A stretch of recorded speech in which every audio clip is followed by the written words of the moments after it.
বাজারে হু হু করে বাড়ছে মাছ, মাংস এবং ডিম সহ নিত্যপণ্যের দাম। ফলে আমিষের চাহিদা মেটাতে হিমশিম খাচ্ছেন সীমিত আয়ের মানুষজন।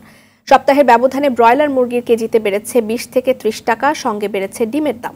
কিছুদিন আগেরও 35 থেকে 40 টাকা হালির ডিম এখন খুচরা বিক্রি হচ্ছে 50 টাকা হালিতে। ভারত থেকে পেঁয়াজ আমদানি শুরু হলেও প্রভাব নেই বাজারে, বরং 4 দিনের ব্যবধানে কেজিতে দাম বেড়েছে 10 টাকা।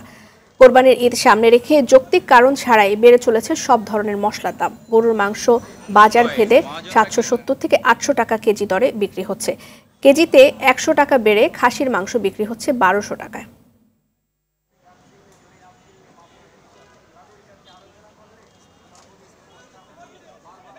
লাল ডিম বিক্রি করতেছে আপনার এখানে বর্তমান বাজারে হলো 140 টাকা, 145 টাকা ডজন। আর সাদা ডিম হলো 140 টাকা ডজন। এর আগে আছে 120 টাকা ডজন, আর সাদাটা ছিল 110 টাকা ডজন।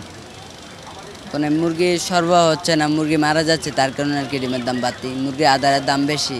সোনালি 370 টাকা কেজি, ব্রয়লার হলো 220 টাকা কেজি, লেয়ার 350। সমাধান তো আমাদের কাছে নেই, আমাদের যেরকম কিনা ওরকম বিক্রি, বুঝছেন।